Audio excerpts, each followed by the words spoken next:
Some believe that because everyone needs a place to live, governments should provide houses for those who are too poor to afford their own.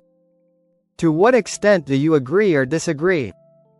The issue of housing has become one of the most pressing challenges in many countries, especially as urban populations grow and the cost of living increases. Some argue that, because everyone needs a place to live, it is the government's responsibility to provide housing for those who cannot afford it.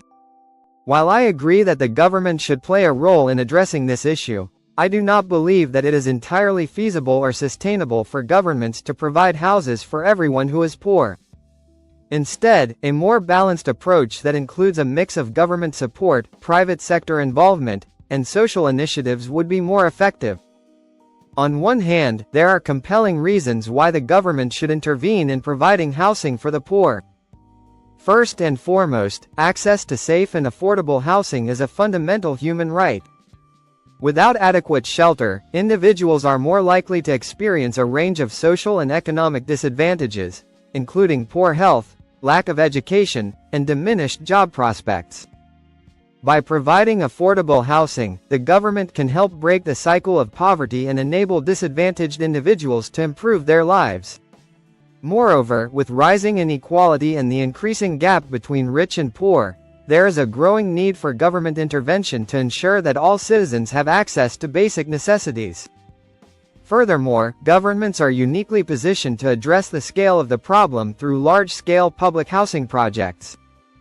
They have the authority to implement policies, allocate resources, and plan urban developments in a way that the private sector may not be able to.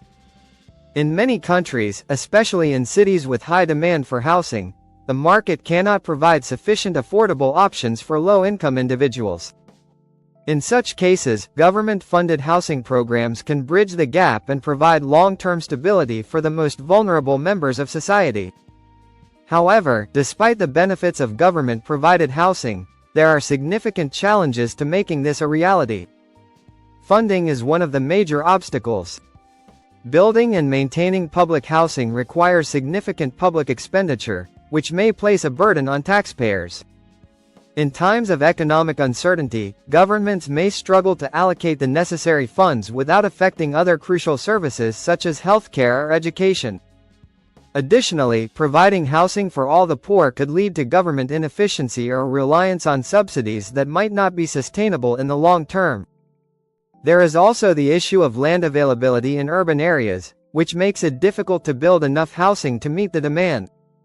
In my view, a more balanced approach would be for governments to provide targeted housing support programs, such as subsidized housing, rent controls, and housing vouchers for those in need, rather than attempting to provide housing for everyone. These initiatives can help ensure that low-income individuals have access to affordable housing while minimizing the financial burden on the state. Moreover, encouraging private sector involvement through incentives for affordable housing development could help meet the growing demand.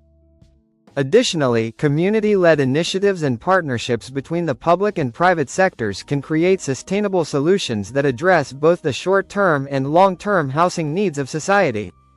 In conclusion, while I agree that the government has a responsibility to ensure that all citizens have access to housing, I do not believe it is practical or sustainable for the government to provide housing for everyone who cannot afford it. A more effective approach would involve a combination of government support, private sector involvement, and community-driven solutions to address the housing crisis in a balanced and sustainable way.